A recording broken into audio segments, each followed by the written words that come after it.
Pope Francis has been named Times Person of the Year just the day after, just hours after I spoke on this program about how I thought that his statements were starting to actually be significant in and of themselves, even if they weren't directly connected to a change in policy or doctrine from the Catholic Church.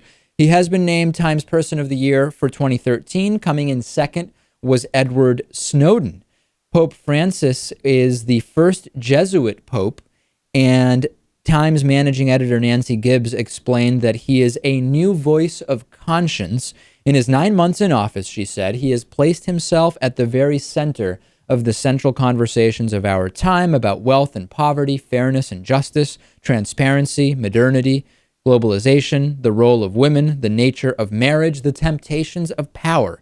When he kisses the face of a disfigured man or washes the feet of a Muslim woman, the image resonates far beyond the boundaries of the Catholic Church. Now, Vatican spokesman Federico Lombardi said, "The Holy Father is not looking to become famous or to receive honors, but if the choice of Person of the Year helps spread the message of the gospel, a message of God's love for everyone, he will certainly be happy about that." You know, Lewis, I have mixed feelings about this. On the one hand, the Pope does seem closer to an actual Christian, right? Not the absurd caricature of Christianity that's presented by the American right wing. He's irritating a lot of right wingers, which makes me think he may be doing something right. So that's positive, but there is a counter argument, which is number one, this is the 21st century. Religion may not be something that deserves a place of honor among the enlightened, so to speak.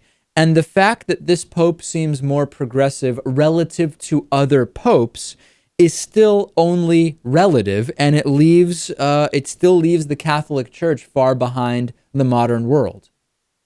Yeah, that's true. And time again, well, excuse the pun, with Time's cover, popularity has something to do with it. You know, he is an incredibly popular person, and everyone knows who he is. And that is definitely factored into this. But I have to say, as far as popes go, I'm pleased with him so far, I guess, you know. Yeah, as it's like, far as and again, you're kind of hedging in this relativistic way.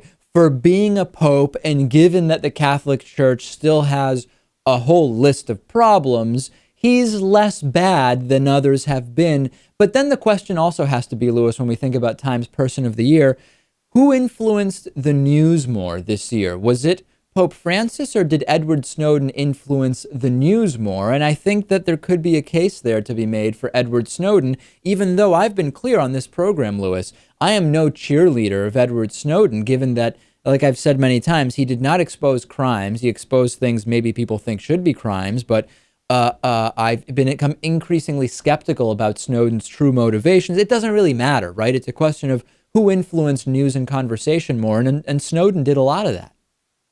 He did, but is it, I don't know. I mean, among our circles, yes, that's definitely the case. But in this country as a whole, can we say that that is the case?